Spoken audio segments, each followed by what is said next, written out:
Ikshwaku. Say the name Ikshwaku. Ikshwaku. Okay. So the Supreme, if you see the name Shri Bhagavan Uvacha. Shri Bhagavan Uvacha. Bhagavan. Three names there. Okay. You should be knowing this in your very beginning books of Prabhupada, beginning of the classes. Bhagavan is a name that means God. You know, umesikia Wahindu wakisema hey Bhagwan. Bhagwan. We say Bhagavan, but Kihindu wana pronounce Bhagwan. Bhagwan. Hey Bhagavan. Bhagavan means Supreme Lord, who is full of how many opulences? 6. Name them, please. The Lord is full of 6 opulences. Eh?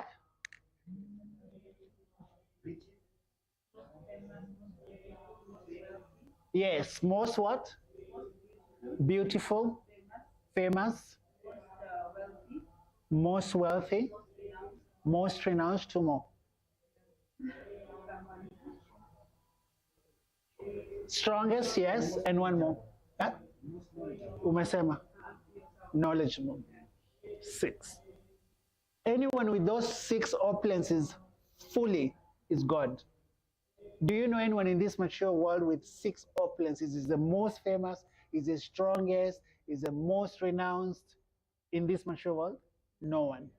Just like, for example, God is the most renounced. Like you see everything animate, inanimate in this mature world is a property of God. But do you see him here claiming, oh, this is my house, this is... No, he's away. He's not attached to the things. Like he says in somewhere in chapter 10 or 7, behold, whatever you see, you know, it's just a splendor of my spark, you know, a spark of my splendor. Ka spark to whatever you see, hizo vitu mzuri mzuri mnaona duniani, it's nothing. Okay, so that's Bhagwan. Okay, so who's speaking? Bhagwan speaking. Then he said, and who is Bhagwan? We said Bhagwan Shri Krishna, not anyone else. Bhagwan Shri Krishna. He said, I instructed this imperishable science of yoga to the sun god. What's the name of the sun god? Vivashvan. Okay? And Vivashvan instructed it to Manu, and the father of mankind. And Manu in turn instructed to Ikshwaku. Okay, so to answer, so God created the whole world, then he instructed the knowledge to sun god. Why sun god? What is the position of a sun god? What's the position of a sun god?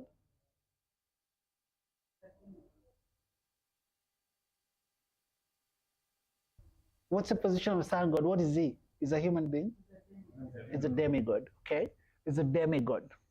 Okay, so he'll talk aqua, you know. But what science is God talking about? What is Krishna talking about? Which science? Yoga. Which yoga? Bhakti yoga. You sure about that?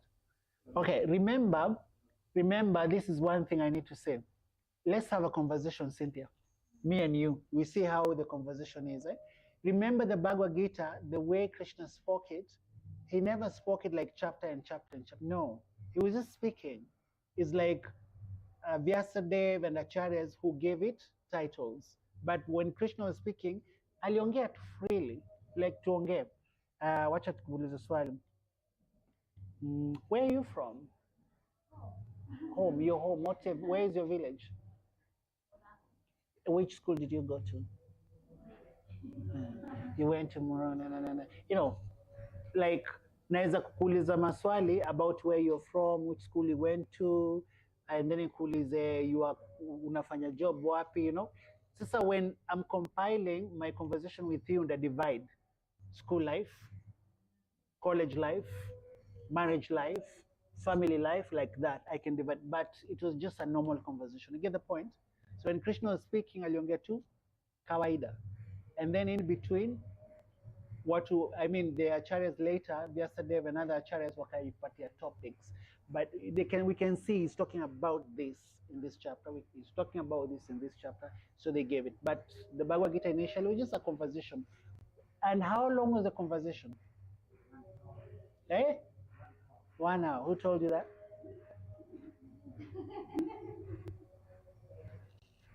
Maya, how old was the conversation? How long was the conversation? No, it wasn't 1 hour. Krishna and Arjun. Huh? Oi, no. It's minutes. How many minutes? Close. 45. 45. 45 minutes, the whole conversation. The whole of this Gita was spoken in 45 minutes. So hapo na time ya kufanya chapter this. Waliongea tu. And whatever they spoke, it's powerful. Okay? So Krishna said, I instructed this imperishable science of yoga to the sun god. Now, in the previous chapter, there are a few things that Krishna was saying. What? Please, you were there in class. What was Krishna talking about? Previous chapter, some of the topics. And one, it's with us, all of us.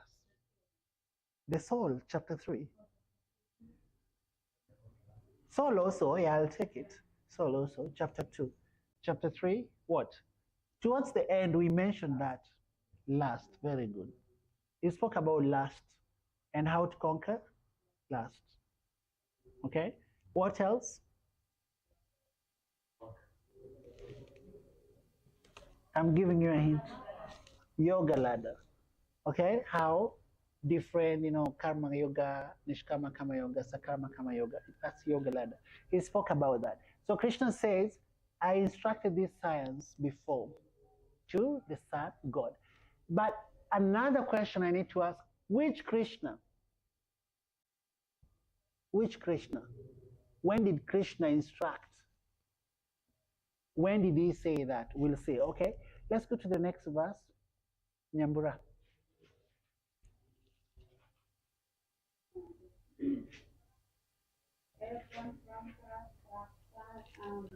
Evam parampara praptam Imam Raja Sayo Viduhu Sakala Neha Mahata Yogo Nashta Parantapa. By the way, that's a key verse. Endelea. This supreme science was thus received through the chain of discipline succession, and the primitive king understood it in darkness. But in course of time, the succession was broken, and therefore the science and routine appears to be lost. Yeah. Now, so Krishna instructed to sun god. Sun god instructed to who is Manu? Adam, very good. Manu is Adam. Before, maybe we just mentioned about this, before when God wanted to create, even the Bible is similar, he used to say, let there be. True? Let there be light, there was light. Let there be this, there. And whatever he just wanted, he will create. So Krishna's willing, thinking, if things will happen. Then he created Brahma. Brahma was the same. He used to create like that. All the planets, all the sun, everything. Brahma created, he used to say, let there be. He created this way, he created this, the secondary creator after Krishna.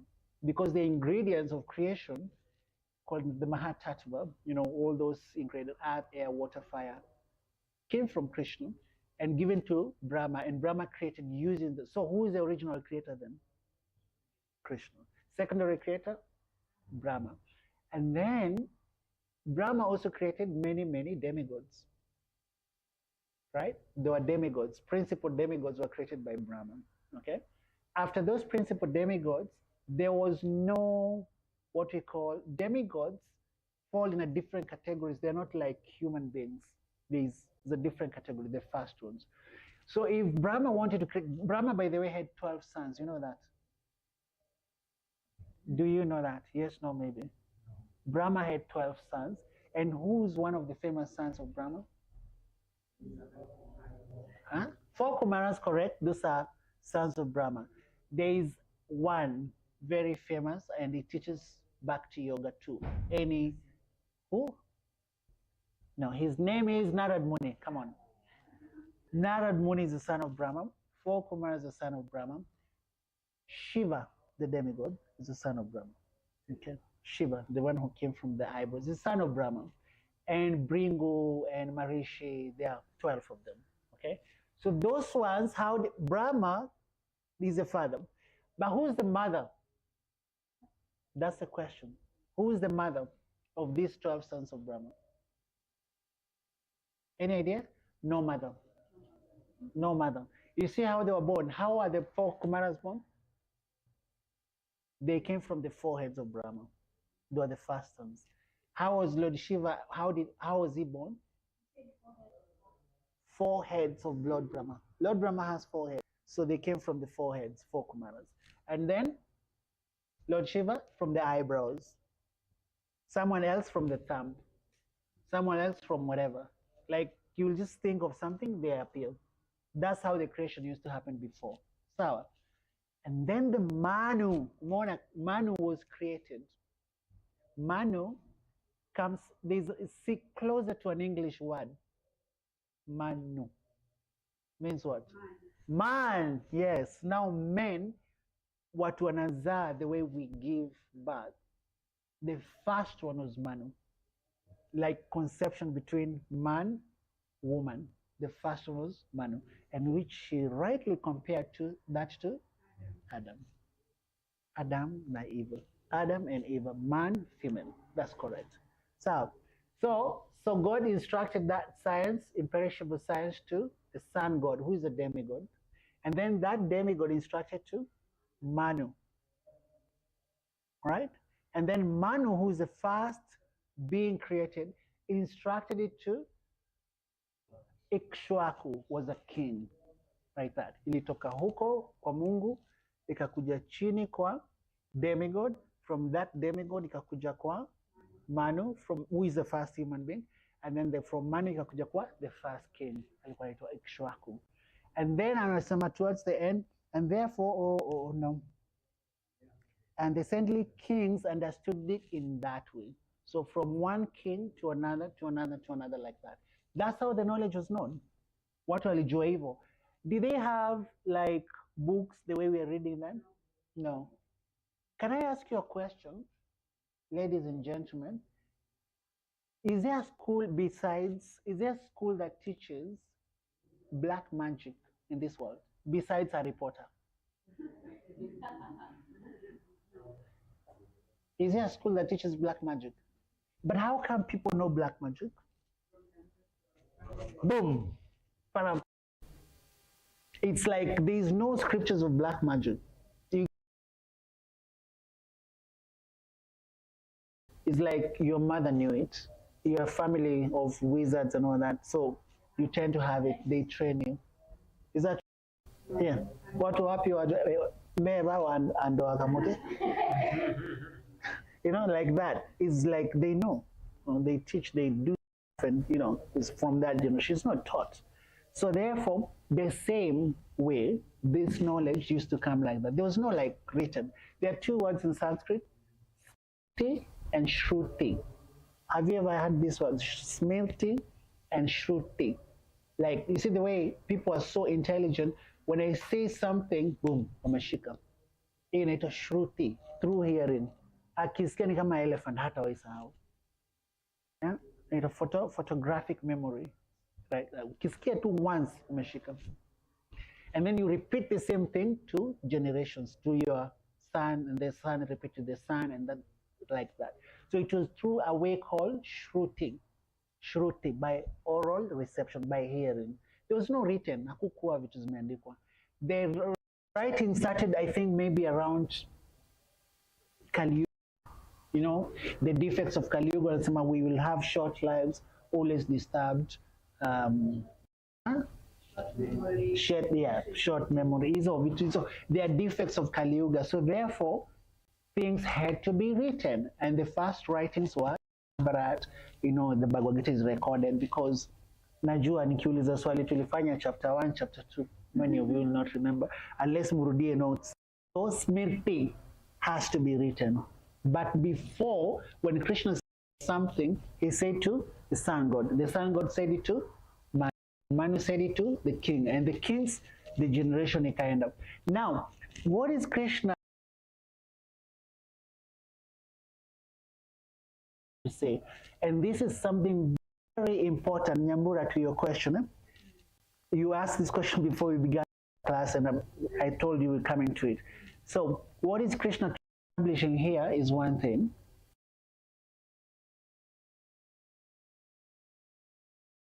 Parampara, what's the meaning? To the layman? And decision from one disciple to another, to another, to another, evil. Like that, okay? Don't break it, okay? But Krishna here, he says also, but in the course of time, the succession was broken.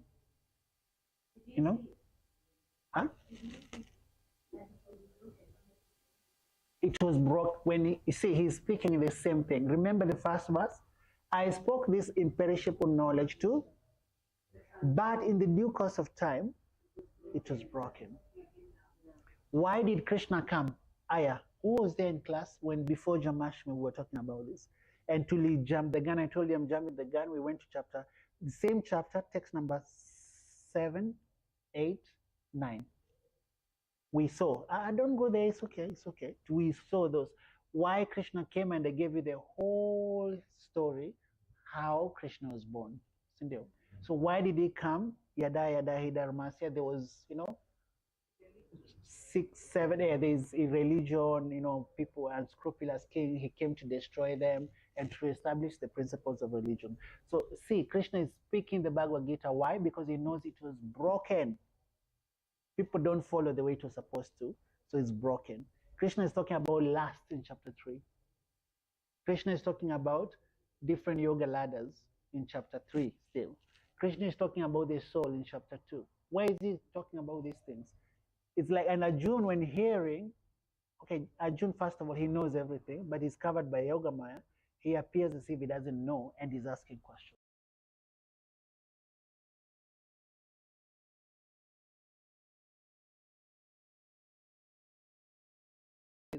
I gave it in this. The knowledge was known through disciplic succession, but it was broken. Have you ever played broken telephone? You see something.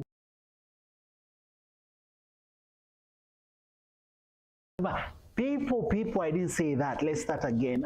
This is what I said. You said the wrong thing. Let's start again. Unaanza hivi, kifika hivi, it's like that. What is vitu zao na translate. So in that way, the chain was broken. And why is Krishna coming? Why?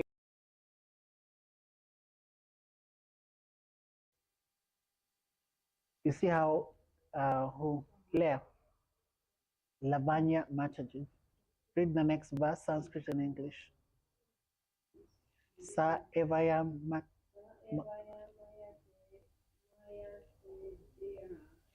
Sa evayamaya tedyam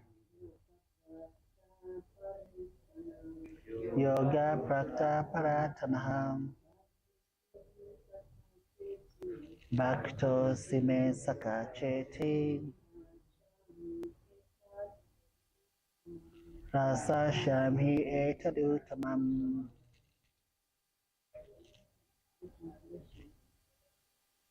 That very ancient science of the relationship to the two is today taught by me to you because you are my devotee as my friend.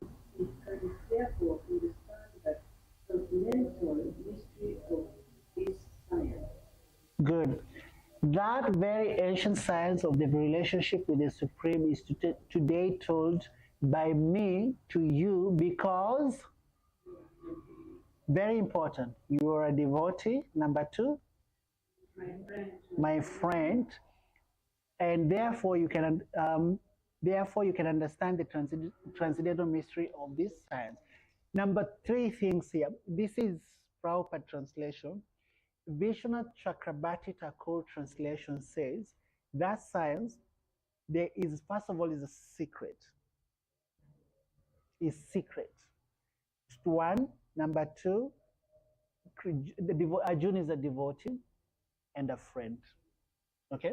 Now, I don't know any of you, maybe Nyambura kidogo, wewe kidogo, but maybe hata Joe, what's your second name? I don't know. Joe who? Karaoke, yeah, I know. At least I know that. We don't know.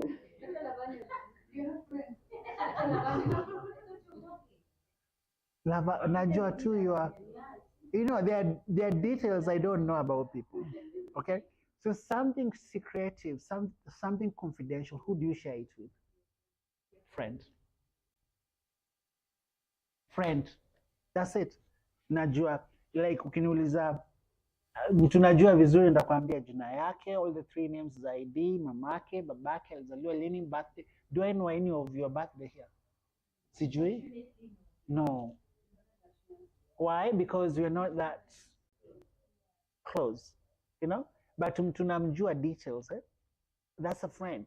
So that means you can reveal your mind confidentially to that person. You can, the secret unaweza mwambia juu unamjua, lakini juu mtu mjui, why do you reveal yourself? I mean, you're something secretive, something confidential to them. You see what I mean? So why is Krishna speaking to a Jew in the Bhagavad Gita? He's a friend, he's a devotee. And he's a secret. Secrets you don't tell any Tom, Dick, and Harry. No. You tell to specific, particular people. That's it. So I'm revealing to you these signs. The ancient science of relationship with the Supreme is told by me to you, because you are my devotee as well as a friend. Very important. Okay? Nectar of devotion, nectar of instruction. One of the verses there, verse number 3, 4. One of the two. He says, there's 6 exchanges of devotees from one devotee to another. Offering,